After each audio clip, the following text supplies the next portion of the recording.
Episode 66 meeting with Tina. Shopping mall. तुम क्या खरीदना चाहती हो? वैशाली ने पूछा। कीर्ति ने कुछ देर सोचा और कहा, कुछ गाउन और हाई हील और कुछ ड्रेस। वैशाली ने अपनी भौहें उठाई और कहा,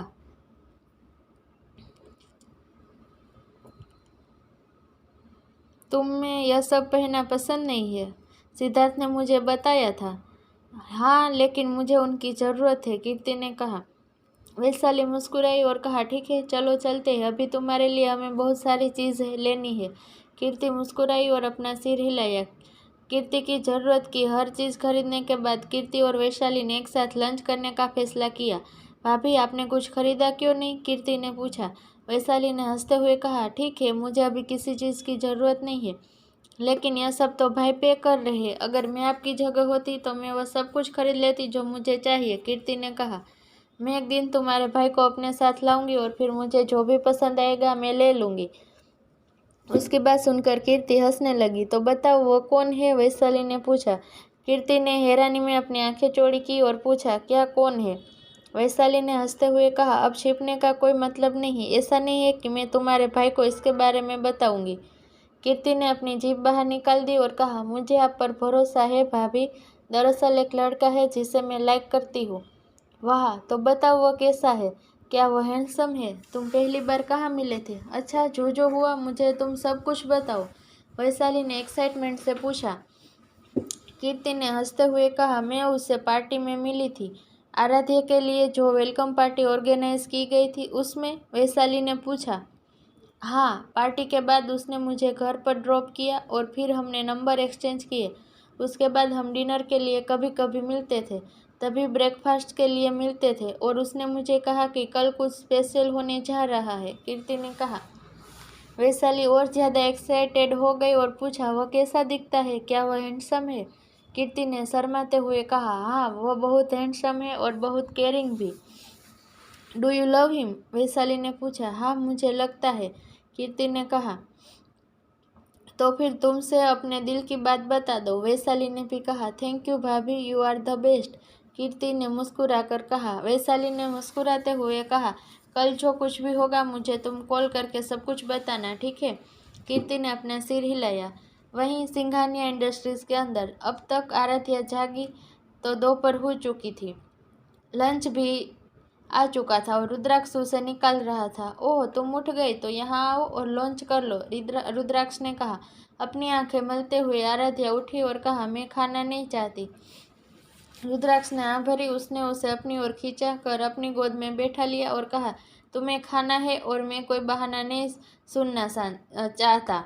आराध्या ने अपना चेहरा अपनी गर्दन पर दबाते हुए कहा, मुझे कुछ देर ऐसे ही रहने दीजिए, मुझे अच्छा लग रहा है। पिछले कुछ दिनों से मैं आपको बहुत परेशान कर रही हूँ। उसके माथे पर किस करते हुए रुद्राक्ष ने कहा, तुम मुझे कभी परेशान नहीं करती। मेरा हर काम मेरे लिए सेकेंडरी है और तुम मेरी फर्स्ट प्रायोरिटी हो। मैं कल से घर पर रहूँगी। अगर मैं वहाँ नहीं हूँ तो आप ठीक से काम कर सकते हैं। आराध्या ने कहा, नहीं, तुम मेरे साथ रोज़ यहाँ पर आओगी। मैं तुम्हें अकेला नहीं छोड़ना चाहता। अगर तुम मेरे सामने होगी तो मुझे राहत महसूस होगी, रुद्राक्ष ने कहा। लेकिन, आराध्या कहना चाहती थी। कोई लेकिन बेकिन नहीं, मैंने कहा कि तुम मेरे साथ रहोगी, मतलब तुम मेरे साथ रहोगी। अब चलो खाना खा लो, रुद्राक्ष ने उसके मुंह की तरफ फेंकने वाला बढ़ाते हुए कहा। आराध्या मुस्कुराई। उसे खा लिया। लंच के बाद रुद्राक्ष ने आराध्या को आराम करने के लिए कहा, लेकिन आराध्या ने यह कहते हुए मना कर दिया कि मैं सुबह से तो सो रही हूँ। आप अपनी मीटिंग कंटिन्यू कर सकते हैं, बस मुझे अपना लैपटॉप दे दो ताकि मैं कुछ गेम खेल सकूं। रुद्राक्ष ने आँख भरी और कहा, ठीक है, अगर तुम्हें कोई भी प्रॉब्लम हुई तो मुझे बताना। आराध्या ने अपना सिर हिलाया। उसे लैपटॉप देते हुए रुद्राक्ष ने कहा, यहाँ जो चाहो करो। लैपटॉप लेते हुए आराध्या कुछ कहने ही वाली थी कि तभी रजत अंदर आया और कहा, सर, वो असल में। रजत, ठीक से बोलो, रुद्राक्ष ने कहा। रजत ने गहरी सांस ली और कहा, सी एंटरटेनमेंट की सीईओ मिस टीना आपसे मिलना चाहती है। क्या उसके पास अपॉइंटमेंट है? रुद्राक्ष ने पूछा। रजत ने नामे अपना सिर हिलाया। तुम जानते हो कि तुम्हें क्या करना है, रुद्राक्ष ने कहा। जब आराध्या ने जाना पहचाना नाम सुना तो उसने अपनी भौहें ऊपर उठा ली। वो सच में देखना चाहती थी कि असल में यह लड़की है कौन जो उसके हस्बैंड से मिलने के लिए इतनी बेताब है। रजत बाहर जाने ही वाला था कि आराध्या ने उसे रोकते हुए कहा, मिस्टर असिस्टेंट रुको। फिर रुद्राक्ष की ओर मुड़ते हुए उसने कहा, आप एक बार उसे मिल क्यों नहीं लेते? वह क्यों आपसे मिलना चाहती है? एक बार सुन लीजिए, उसे अंदर ले आओ, रुद्राक्ष ने कहा। रजत ने अपना सिर हिलाया। रजत को पता था कि रुद्राक्ष बिना किसी अपॉइंटमेंट के में कभी किसी से नहीं मिलता था, लेकिन आराध्या के एक बार कहने पर वह मान गया। केबिन के बाहर मिनी स्कर्ट और डीप नेक क्रॉप टॉप पहने एक लड़की सोफे पर बैठी थी, जिसमें उसके पूरे क्लीवलेस दिख रही थी। जब रजत बाहर आया तो उसने देखा एक लड़की बहुत ज़्यादा रिवीलिंग ड्रेस पहने सोफे पर बैठी थी, तो उसने एक आह भरी। पास्ट में बहुत सारी लड़कियां सेक्सी और रिवीलिंग ड्रेस पहनकर रुद्राक्ष से मिलने आती थी, लेकिन रुद्राक्ष ने कभी उनकी तरफ नज़र उठाकर भी नहीं देखा। अब जब उसने अपने पसंदीदा लड़की से शादी कर ली और जिससे वह बहुत ज़्यादा प्यार करता है, क्या वह फिर भी उम्मीद कर रही थी कि वह रुद्राक्ष को उसकी तरफ देखेगा भी? इतना बेकार, रजत ने सोचा। मिस टीना को अंदर भेजो, बॉस उनसे मिलेंगे, रजत ने एक एम्प्लॉय को बताया। यह सुनकर सोफे पर बैठी लड़की मुस्कुरा दी। वह जानबूझकर बिना किसी अपॉइंटमेंट के यहाँ आई थी, क्योंकि वह देखना चाहती थी कि रुद्राक्ष उससे मिलने के लिए राजी होगा या नहीं, और वह सही भी थी। सभी लड़के एक जैसे हैं, उसके जैसी लड़की को कौन रिजेक्ट करेगा? कोई नहीं करेगा, उसके मन ही मन सोचा। उसने हमेशा रुद्राक्ष के खूबसूरती को एडमायर किया था, उनका हैंडसम चेहरा, सेक्सी बॉडी और कोल्ड पर्सनालिटी, वह है जो उसे सबसे ज़्यादा पसंद थी। जब उसने सुना कि उसने शादी कर ली तो उसे कोई भी प्रॉब्लम नहीं थी। अगर रुद्राक्ष उसे रखेल भी बनाता तो भी वह वैसे ही रहती। उसने पहले भी बहुत बार रुद्राक्ष से मिलने की कोशिश की, इसलिए उसने ग्लोबल एंटरटेनमेंट के सीईओ से मिलने की जिद की थी, लेकिन जब रुद्राक्ष के बदले समर्थ मीटिंग में आया तो उसने मीटिंग कैंसिल कर दी। ऐसा नहीं था कि वह समर्थ को पसंद नहीं करती थी, समर्थ भी रुद्राक्ष की तरफ हैंडसम था, लेकिन कुछ ऐसा था जो समर्थ के पास नहीं था। Miss Tina, please follow me, employee ने कहा। टीना उठ गई। अपना बैग हाथ में लेकर उसने अपने टॉप को थोड़ा सा एडजस्ट किया। यह कन्फर्म करने के बाद उसके क्लीवलेस पूरी तरह से दिख रही है, उसने चलना शुरू कर दिया। उसने सोच लिया था कि आज रात वह रुद्राक्ष अपने साथ बेड पर ले जाएगी, लेकिन उसे क्या पता था कि रुद्राक्ष के केबिन में एंटर करते ही उसके सारे सपने चकनाचूर हो जाएंगे। जब टीना रुद्राक्ष के केबिन के अंदर आई और उसका हैंडसम चेहरा देखा तो उसकी आंखें चमक उठी, लेकिन जैसे ही उसने उसके पास बैठी खूबसूरत लड़की को देखा तो उसके एक्सप्रेशन डार्क हो गए। वह जानती थी कि वह लड़की कौन थी। वह रुद्राक्ष की वाइफ आराध्या कपूर थी। आराध्या को वहां पर देखकर टीना की उम्मीदें लाखों टुकड़ों में बिखर गई।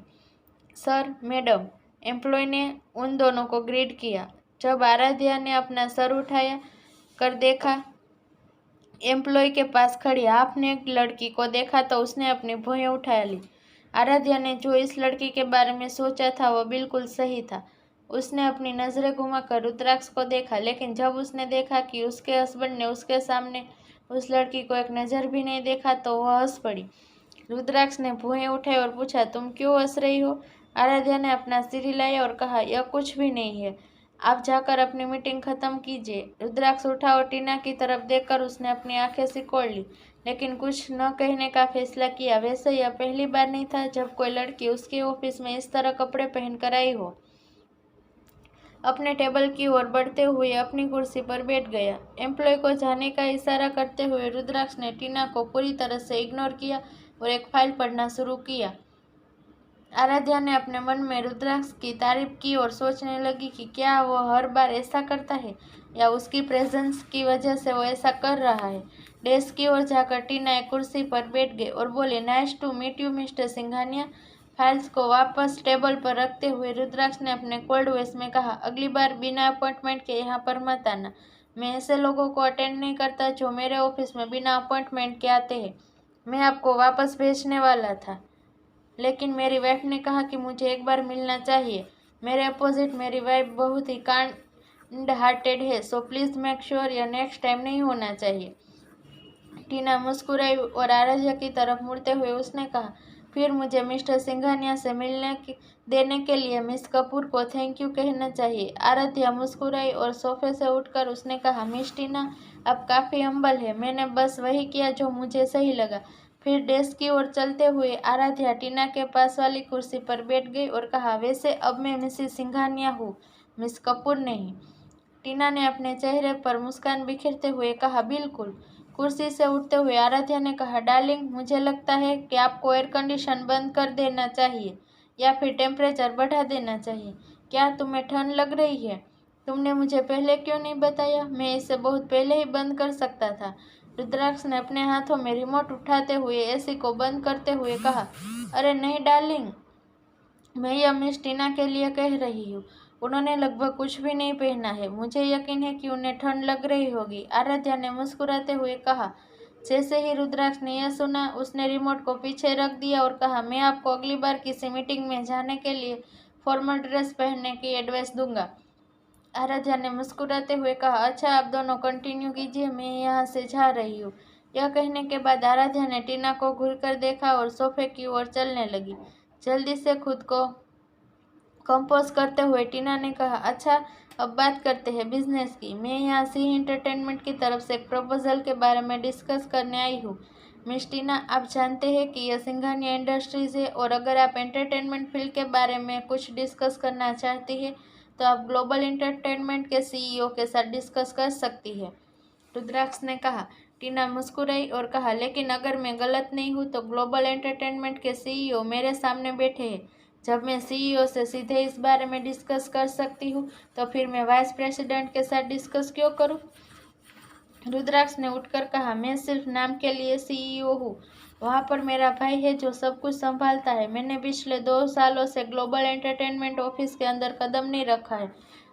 आर्टिस्ट चुनना या फिर कोई प्रपोजल हो, वह सब कुछ मेरा भाई ही देखता है। आप एक गलत व्यक्ति को समझाने की कोशिश कर रही है। यहाँ तक कि अगर आप यह प्रपोजल मुझे देती है तो भी यह मेरे भाई के हाथों में ही जाना है। इसलिए बेहतर है कि आप उसके लिए अपने स्पीच प्रपोजल बचा सकते हैं। अब आप जा सकती है। टीना जम गई। उसे पता था कि रुद्राक्ष की बातों का सीधा मतलब यह था कि मुझे आप या आपकी बॉडी में कोई दिलचस्पी नहीं है। टीना ने जल्दी से अपने इमोशन को कंट्रोल करने की कोशिश की और कहा, बिल्कुल मिस्टर सिंघानिया के साथ आपसे मिलकर अच्छा लगा। फिर आराध्या की ओर मुड़ते हुए उसने होठों पर जबरदस्ती एक मुस्कान चिपकाया और बोली, मिसेस सिंघानिया, आपसे भी मिलकर अच्छा लगा। आराध्या वापस मुस्कुराई और कहा, मैंने अभी अभी महसूस किया है कि आपके मौसम इसे सिंघानिया सुनने में बहुत अच्छा लगता है। आपको मुझे मिसेस सिंघानिया ही बुलाना चाहिए। हालांकि टीना को इस टाइम आराध्या के ऊपर बहुत ज़्यादा गुस्सा आ रहा था, लेकिन फिर भी उसने नकली मुस्कान दी और कहा, जरूर, जब आप ग्लोबल एंटरटेनमेंट पर जाए तो प्लीज़ फॉर्मल कपड़े पहनना। मैं नहीं चाहता कि मेरा छोटा भाई ऐसा कुछ देखे, रुद्राक्ष ने फिर से अपने कोल्ड वॉइस में कहा। जब आराध्या ने अपने पति की तीखी बातें सुनी तो वो हंस पड़ी। टीना को बहुत ज़्यादा एम्बेरसमेंट फील हो रहा था। उसने कभी नहीं सोचा था कि इस मीटिंग का रिजल्ट ऐसा होगा। जब टीना सिंघानिया इंडस्ट्री से निकली तो उसके दिल में सिर्फ एक इंसान के लिए नफरत थी और वो थी आराध्या। तो आगे इस स्टोरी में क्या होता है जानने के लिए सुनते रहिए my hearts belongs to you. मिलते हैं अगले एपिसोड में, तब तक के लिए बाय बाय।